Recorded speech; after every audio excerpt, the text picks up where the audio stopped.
Rahasia waskita orang sakti zaman dulu. Orang zaman dulu seringkali dikatakan waskita. Waskita adalah bentuk kekuatan supernatural di mana manusia bisa mengetahui sesuatu sebelum kejadian. Dalam bahasa Jawa, ini disebut sebagai weruh sadurunge winarah. Nah, orang tua dan orang-orang bijak zaman dulu banyak sekali yang menjadi waskita seperti ini. Bagaimana caranya leluhur kita dulu bisa menjadi waskita seperti ini? Sebelum lanjut videonya, jangan lupa untuk follow atau subscribe dan share video ini ke orang yang penasaran dengan ilmu-ilmu Jawa kuno. Jika kalian membaca buku Sufisme Jawa ini, kalian bisa mendapatkan penjelasannya lebih lengkap.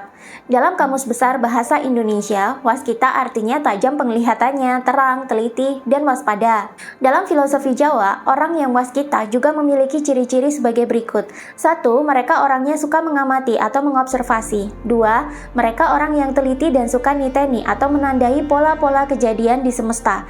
3. Mereka orang yang selalu awas atau waspada. 4. Mereka orang yang selalu eling atau sadar. Keempat ciri-ciri atau kebiasaan mereka inilah yang membuat orang zaman dulu menjadi waskita. Dengan selalu mengamati, mereka bisa mengumpulkan pola-pola tertentu dalam kehidupan atau alam semesta. Apa yang terjadi di alam semesta ini memiliki pola-polanya sendiri, bahkan sejarah pun selalu berulang, minimal polanya yang berulang.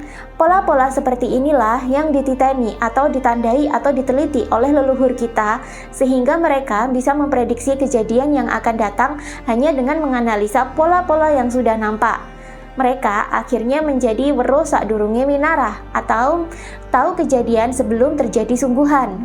Dan biasanya kemampuan ini banyak menjadikan mereka tempat untuk dimintai petunjuk karena dianggap prediksi, saran, atau petuah mereka itu mujarab. Contohnya seperti ketika akan ada bencana alam. Biasanya orang yang waskita sudah tahu duluan nih sebelum ada bencana sungguhan. Misalnya sebelum ada gunung meletus. Biasanya orang-orang yang waskita akan mengamati tanda-tanda yang ada. Misalnya seperti suhu tanah yang berubah, migrasi hewan-hewan, bahkan karena sering mengamati, leluhur pun bisa merasakan getaran seismik gunung melalui panca indera mereka tanpa memerlukan alat canggih sekalipun. Dari tanda-tanda inilah mereka membuat prediksi kapan kira-kira gunung akan meletus dan laharnya bakalan ke arah mana. Sehingga leluhur bisa merancang prediksi jalur evakuasi yang aman dan kapan waktu terbaik untuk mengungsi. Sebenarnya ini bukan ilmu klinik, melainkan skill kehidupan yang bisa dilatih. Namun memang untuk menjadi waskita ini diperlukan ketenangan batin dan level kesadaran yang cukup tinggi. Kalau dalam skala kesadaran Hawkins, orang bisa menjadi waskita jika mereka sudah bergetar dalam frekuensi energi yang tinggi, alias kesadarannya sudah naik ke level power. Nah, dalam perspektif tasawuf Islam dan kejawen, rahasia manusia bisa menjadi waskita ini lebih kompleks dan lebih mistis lagi. Ini dijelaskan dalam buku Sufisme Jawa berikut ini.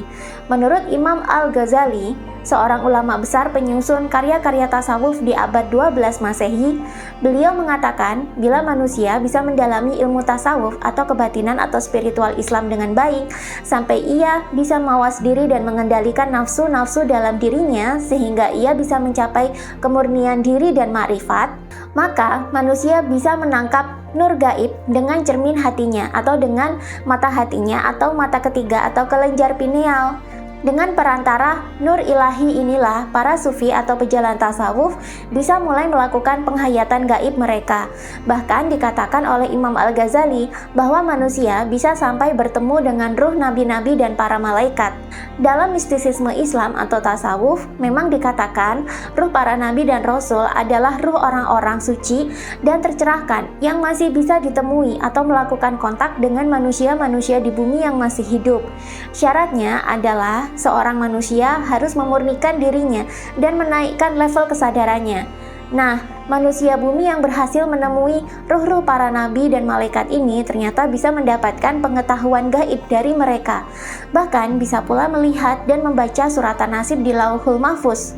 Manusia yang sudah bisa begini dikatakan sebagai telah mendapatkan ilmu laduni, yakni ilmu yang langsung berasal dari Tuhan Yang Maha Esa, sehingga manusia bisa mengetahui kejadian yang terjadi sejak dulu kala dan bisa mengetahui apa yang akan terjadi atau weruh sadurunge winarah. Mengapa bisa demikian? Menurut Imam Al-Ghazali, segala apapun yang terjadi di dunia ini memang sudah tertera di Lauhul Mahfuz sejak zaman alam azali. Dan ternyata ini mirip dengan konsep alam idea dalam filsafat Plato. Jika manusia ingin bisa mendapatkan ilmu laduni ini, memang mutlak seorang manusia harus mensucikan diri dulu dari segala angkara murka, hawa nafsu, dan sifat-sifat buruk. Orang yang bisa seperti ini disebut juga sebagai insan kamil.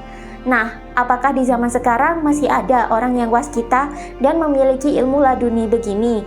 Jika kamu pernah menemukan orang di sekitarmu yang waskita dan berilmu laduni, ceritakan pengalamanmu di kolom komentar ya. Dan buat kalian yang ingin mengetahui sisi gaib dan mistis dari kejawen, kalian juga bisa membaca buku Sufisme Jawa berikut ini. Karena sebenarnya kejawen adalah spiritualisme Jawa kuno yang sudah bercampur dengan tasawuf Islam sejak pasca keruntuhan kerajaan Hindu-Buddha di Jawa dulu. Dan sampai sekarang masih banyak orang Jawa yang menganut aliran kebatinan kejawen ini dengan mengamalkan latihan-latihan kebatinan ala Jawa kuno dan tasawuf.